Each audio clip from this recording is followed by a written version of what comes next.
পূর্বাঞ্চল প্রতিদিনের সকল দর্শক শ্রোতাদেরকে জানাই ৭৬তম গণপ্রজাতন্ত্র দিবসের প্রীতি এবং শুভেচ্ছা। আজ ৭৬তম গণপ্রজাতন্ত্র দিবসে শ্রীভূমিতে পতাকা উত্তোলন করলেন রাজ্যের মিন ও পশুপালন এবং পূর্তমন্ত্রী কৃষ্ণেন্দু পাল।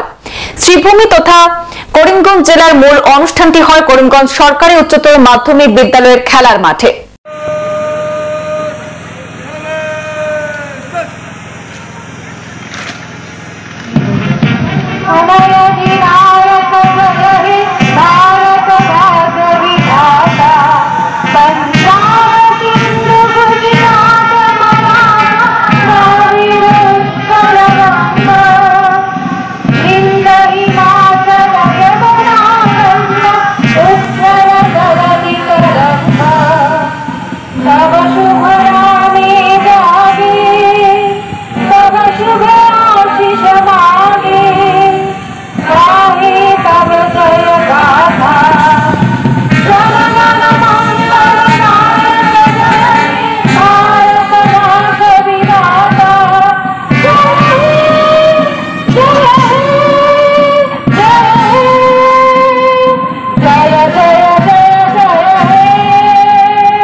আজ ২৬ জানুয়ারি রবিবার সকাল ৯টায় শহরের সরকারি উচ্চতর মাধ্যমিক বিদ্যালয়ের খেলার মাঠে মুখ্য অতিথি হিসাবে আনুষ্ঠানিকভাবে জাতীয় পতাকা উত্তোলন করেন রাজ্যের মন্ত্রী কৃষ্ণেন্দু পাল।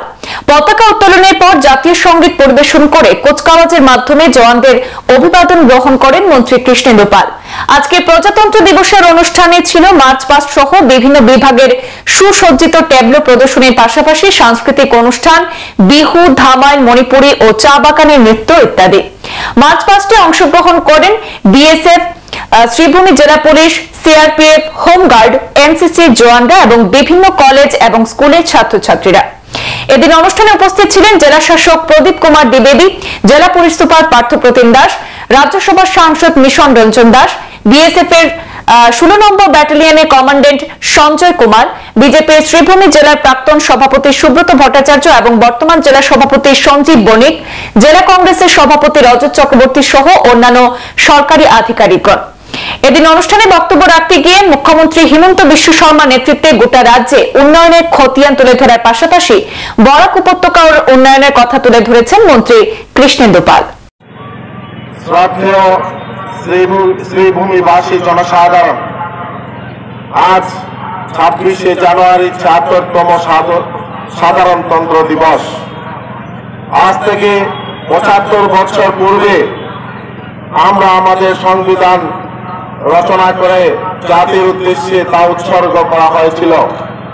ঐতিহাসিক এই পুণ্য লগ্নে আমি আপনাদের সবাইকে জানাই আমার আন্তরিক প্রীতি ও শুভেচ্ছা। আমাদের জাতীয় জীবনের এই উৎসব মুখর মুহূর্তে আমি ভক্তিপূর্ণ প্রণাম জানাই আমাদের জাতির পিতা মহাত্মা গান্ধীজি। সাথে সাথে আমি শ্রদ্ধার সঙ্গে স্মরণ করছি তাদেরকে, যাদের জীবনের বিনিময়ে অর্জিত হয়েছে মহান স্বাধীনতা। আমি শ্রদ্ধা জানাচ্ছি নেতাজি সুভাষ চন্দ্র বসু, পণ্ডিত নেহেরু, সর্দার বল্লভভাই প্যাটেল, বিপিন চন্দ্র পাল, বাল গঙ্গাধর তিলক, লালা রাজপথ রায়, দেশবন্ধু চিত্তরঞ্জন দাস, মৌলানা আবুল কালাম আজাদ, বীর টিকেন্দ্রজিৎ, শহীদ কনকলতা, বীর মনিরাম দেওয়ান, হেমরান পাঠর সহ অসংখ্য বীর সেনানীদের স্মৃতির প্রতি দেশের সার্বভৌমত্ব ও অখণ্ডতা রক্ষায় সীমান্তে নিয়োজিত প্রত্যেক বীর জওয়ানদের আজকের দিনে কৃতজ্ঞতা ও ধন্যবাদ জানাচ্ছি। এই সাথে আমাদের সংবিধান প্রণয়ের স্থপতি ডক্টর ভীমরাও আম্বেদকর জিকে ও আমি এই মুহূর্তে শ্রদ্ধার সঙ্গে স্মরণ করছি। বন্ধুগণ, দেশ স্বাধীনতার ৭৮ বছর পূর্ণ করেছে এবং সমগ্র দেশের সাথে সংগতি রেখে বিকশিত ভারত সংকল্প যাত্রার অধীনে বিভিন্ন সরকারি সুবিধা জনগণের কাছে পৌঁছে দেওয়া হচ্ছে, যার ফলে অনেক জনগণ উপকৃত হচ্ছেন এবং আগামী দিনেও উপকৃত হবেন। মাননীয় প্রধানমন্ত্রী নেতৃত্বে বর্তমান আমাদের দেশ উন্নয়নের দিকে দ্রুত গতিতে এগিয়ে চলছে এবং বিশ্বগুরুর দিকে অগ্রসর হচ্ছে। এছাড়া একটি শক্তিধর রাষ্ট্র হিসাবে বিশ্বের দরবারে পরিচিতি লাভ করতে সক্ষম হয়েছে। 2021 সালে রাজ্যের মাননীয় মুখ্যমন্ত্রী ডক্টর হিমন্ত বিশ্ব শর্মা মহাশয়ের নেতৃত্বে আসামে নতুন সরকার গঠন হয়। সেই থেকে সরকার রাজ্যটির প্রতি বিকাশের লক্ষ্যে কাজ করে যাচ্ছে। রাজ্যের প্রশাসন ব্যবস্থার ব্যাপক সংস্কার করে উন্নয়নের অনেক প্রকল্প গ্রহণ করে সমগ্র দেশের দৃষ্টি আকর্ষণ করেছে। সরকার জনগণের যে কোনো ধরনের সুখ দুঃখ লাঘব করতে প্রয়োজনীয় পদক্ষেপ নিয়ে থাকে। বর্তমান সরকার জনসাধারণের সার্বিক উন্নয়নে বিভিন্ন প্রকল্পের মাধ্যমে জনসাধারণের কল্যাণে কাজ করে যাচ্ছে।